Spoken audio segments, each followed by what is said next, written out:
fun here as we get up and roll into a Thursday today. It is the 26th, and downtown currently have 67 degrees. And news brought to you by Portsmouth Cancer Care and Associates. And with all the news that is the news, ladies and gentlemen, here's Bill. Thank you, Steve. Good morning, everyone. An annual ranking of our country's top universities has some Ohio schools high on the list.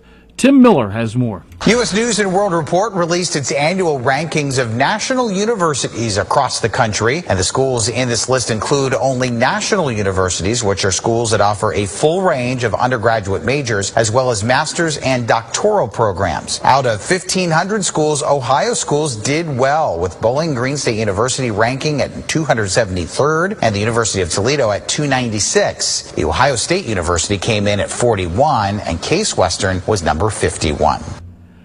You know, sometimes the transition from serving in the military to civilian life can be very difficult. Kentucky State Legislator Steve Bratcher wants to help to ease that transition. Here's my friend and colleague, Keith West. Legislation is in the works to help transition military medics to become licensed practical nurses, or LPNs, and then bridge those individuals toward becoming registered nurses. The Veterans Military Affairs and Public Protection Committee heard testimony from State Representative Steve Bratcher, as well as representatives of the Kentucky Council on Post-Secondary Education, KCTCS, and the Kentucky Board of Nursing. The idea is to help military veterans with a medical background receive the education needed to make the transition to the civilian workforce in a field that desperately needs qualified personnel. Representative Bratcher commented on his legislative proposal. Some of the things that you can do in the military and battlefield is far beyond the scope of what you can do in the civilian world. So some of the skills that they're doing can also be transitioned to a higher level of skill that you see in the civilian world. Representative Bratcher hopes to file this proposed legislation in the upcoming 2025 legislative session that starts in January. Reporting from the state capitol in Frankfort, I'm Keith West. The City of Portsmouth Department of Public Utilities will be out flushing fire hydrants today. They're going to be covering all streets in the south and west end of the City of Portsmouth. Flushing is going to start at 6 p.m. It'll last approximately 6 to 8 hours. So if you have a little bit of loss of water or low water pressure or even some discolored water for a little period of time, it's because they're going to be flushing the hydrants. But when the flushing's completed, you should notice an improvement in your water service. And Ohio Pest Control, working in conjunction with the Nile Township trustees, will be conducting mosquito spraying tomorrow evening from 6 p.m. until 11 p.m. If it's still raining or if high winds are out there, they'll prevent the spraying. Spraying will be done the following Friday, October 4th, at the exact same time. For Mix 99.3 News, I'm Bill Shope.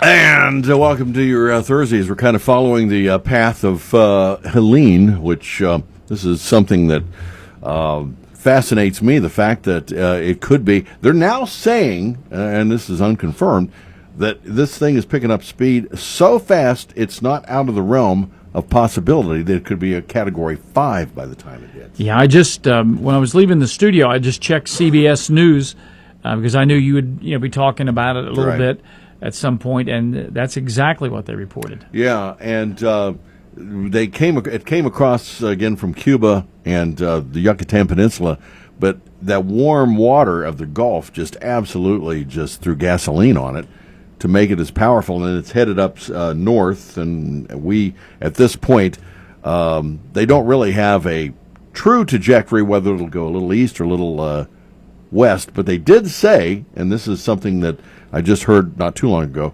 that the southern Appalachian area, which is us, will get the remnants of it. So yeah, we are definitely going to get remnants. When I looked at the long-range forecast this morning, it was drastically different than yesterday. Right. So we're going to get tagged a little bit, I think, and that could be a lot of rain. Already we've got rain in the forecast. So the thing that is kind of interesting with this, it's bringing this huge, big, what would be a low-pressure area into the United States of America. We've already got low-pressure areas around because we're finally getting some rain, which we hadn't had for a long time. And over the weekend, we could get a lot of rain. We just could. See, you talk about used to wanting to be a barn painter. See, I think you've always you're a closet meteorologist. Well, I did weather for a while. I was an apprentice TV weatherman. Did you know that? A weather intern. No, I actually did some stuff. I mean, it wasn't just sitting there. But, the problem I had with that is, we're here live in the morning, right? Right. We're doing our craft here. Without a net, yes. Without a net. And, the problem with being a TV weatherman is there's 5 hours of preparation to go in for a 2.5-minute report. Absolutely, yes. But I mean, meteorology fascinates me. Right. My wife and grandson are obsessed with it. Well, I think the coolest thing that ever happened with meteorology with me is when we did the River Voices movie, had it down at the Vern Rife Center. Yeah. Tony Cavalier came. He was with us that night. He put together a graphic forecast, as you would see him do every night, pertaining to the 1937 flood. How cool is that? It really was. Yes. I still remember it. And there he was showing the high pressure and the rain and all this stuff like that, as if in 1937 you were able to do that. And that, to me, was one of the most fascinating things I ever saw. My bet is that forecast looked devastating. Well, it was, because it rained for, 31 straight days or something or other. But, yeah. All right, we'll keep you posted on this. So there you go on this Thursday. But it's going to splash upon the shore, either late this afternoon or this evening. That's what it said, yes. All right. CBS News. All right. Thank you, Bill Shope. This update brought to you this morning by Portsmouth Cancer Care and Associates. And we'll check in with sports and Chuck next. For over 30 years, Dr. Inashita and his staff at Portsmouth Cancer Care and Associates have been changing lives with the most comprehensive treatment and cure for cancer in the area. During this time in Portsmouth, Dr. Inashita has created a name of patient excellence in the highest degree and will continue that fight with each and every patient towards the cure. Dr. I, as he's known by his thousands of friends, is proud to announce the addition of Dr. Hassan Jaffrey to the staff of Portsmouth Cancer Care and Associates. Dr. Jaffrey's medical expertise is with all cancers as well as treatment of blood disorders, bone marrow, and the immune system. Together, Dr. Inashita and Dr. Jaffrey create a very special team that's there when it comes to fighting back to regain your good health. Feel free to stop in and welcome Dr. Jaffrey to the staff at 916 11th Street or call 353-4884. It's Portsmouth Cancer Care and Associates of Portsmouth, always there with the care, the compassion, and the roadmap to your recovery.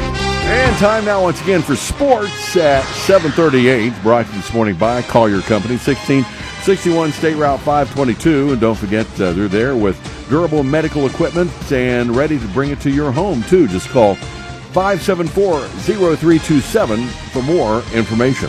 All right. Well, we got sports and getting down to the last 3 games of the season for the Reds. Last night, they almost got perfected. How do you call that? I don't know if there is quite a phrase for that. The Reds were very non-perfect through the first 6 or 7 innings, and the Guardians were. It took the Reds a while to get things going offensively. It looked like for a hot minute they were going to be no hit, but eventually the bats did come to life. The Reds did wind up with 6 hits, but only 2 runs, and that's not good when the Guardians score 5. No, it isn't. Well, actually, it was 2-2, and then who's the big stud for the Guardians? Jose Ramirez. He was a single away from the cycle. He went 3 for 4 at the plate with a double, a triple, and a home run. Hit that home run in the 8th inning, and that kind of put the cap on it. Game, set, match. Yep, after the Reds had fallen behind 2-0, they fought back to even up the score in the top half of the 8th, but then the bottom of the 8th inning rolled around, and the Ramirez feat that you just spoke about, the Guardians scored 3 runs, I should say, in the bottom of the 8th to win 5-2. That would hold up to beat the final score. All right, thank you, Chuck, and I guess you have more. I do have some more, yep. Right. The Guardians wind up taking the Ohio Cup from the Reds this season, winning 3 out of the 4 games which they played in 2024. Both will have today off. They'll get back to action tomorrow. The Reds will visit the Chicago Cubs tomorrow afternoon for a 2:20 first pitch, while the Guardians will entertain the Astros at 7:10. Tonight, week 4 of the NFL season gets underway with the Dallas Cowboys visiting the New York Giants. On Sunday, the Cincinnati Bengals will search for their first win down in Charlotte as they will play at the Carolina Panthers, who are being quarterbacked now by former Bengals QB Andy Dalton. That'll be a 1 o'clock kickoff. The Cleveland Browns will visit the Las Vegas Raiders on Sunday at 4:25. Tomorrow evening, the Total Media Group of Portsmouth will present 3 high school football games live. On Mix 99.3, you'll hear West at Minford. On Classic Rock 107.5 The Breeze, you'll be able to tune in as Northwest plays at Valley. And on Fox Sportsmouth AM 1260 and 95.7 FM, you'll hear Portsmouth visit Chesapeake. Staying with high school sports, In girls volleyball yesterday, Notre Dame knocked off South Gallia in 3 games. Wheelersburg prevailed over Northwest in 3.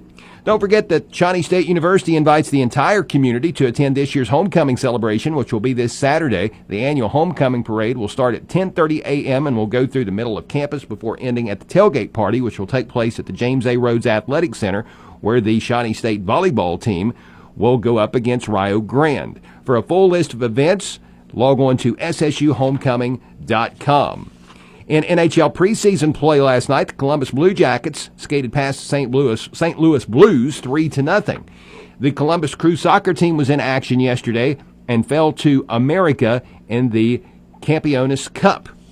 In the WNBA playoffs last night, the Sun defeated the Fever 87-81. Caitlin Clark scored 25 points in defeat for the Fever, but she is now done as her team has been bounced out of the postseason. Elsewhere, the Lynx topped the Mercury 101-88. Your Portsmouth Insurance Sports Time is 7:42. Portsmouth Insurance is a TAH benefits partner. Call Gary Duzan for all of your employee benefit needs. And that is a look at sports. All righty, and thank you, Chuck. And brought to you this morning by Call Your Home Medical, and they're at 1661 State Route 522. So pop in or just give them a call. They're right across the street from Kroger, 574-0327. And we'll take a look at your traffic weather together coming up next right here on Mix. Collier is expanding its business opportunities to include Collier Home Medical, a local durable medical equipment company, or DME, offering free home setup of a variety of home medical equipment such as home oxygen and portable oxygen, as well as hospital beds, wheelchairs, rollators, walkers, and more. Collier also offers home sleep testing along with CPAP and BiPAP for patients diagnosed with sleep apnea. Overnight pulse oximetry testing is available with a physician order. Located at 1661 State Route 522 across from Kroger in Wheelersburg, call 740-574-0327. And your traffic, a service of your friends at Scioto River, 1024 Gallia Street. Dashing Darren, Will the Thrill, and, of course, Chasing on Grill. And they were all there yesterday and had a great time. And thanks for the pictures, guys. Appreciate it. All right, today, no accidents to report. We do have an Ohio Highway Patrolman that had been up at 348-104 this morning. Not quite sure if he's still there or not. Other things going on, we've got ditching on Bloom Furnace Road. That's in Bloom Township. That'll be going on today. Shelley Company will be still trying to take care of Gallia Pike, Junior Furnace, Powellsville Road. That's in Green Township. And Pond Run in Niles Township is still closed and will be for the next 90 days. If you see something we need to know about, give us a call at 354-1993. Traffic is service of your friends at the Scioto River. Open 7 days a week. The weather is service of Monroe Frame Collision and now Wheel Alignment. Monroe's is your full-service body and maintenance company with 30 years of service in 4 locations: Portsmouth, Ashland, Jackson, and Chillicothe. Family-owned and car owner-friendly. Call 353-7279 for Monroe's Frame Collision and now Wheel Alignment. First alert forecast from WSAZ. Cloudy skies, occasional showers, mainly light, but the ground gradually saturates with temperatures getting into the 70s and staying there. Hurricane Helene comes ashore overnight tonight and then moves northward toward us on Friday. A first alert weather day for the day because of periods of rain steady at times and those breezes picking up as well, becoming more scattered again on Saturday. I'm WSAZ News Channel 3 meteorologist Brandon Butcher on the Ohio Valley's hit music channel. Mix 99.3. And downtown right now, cloudy skies. We've got 67 as we get up and go. Mix 99.3.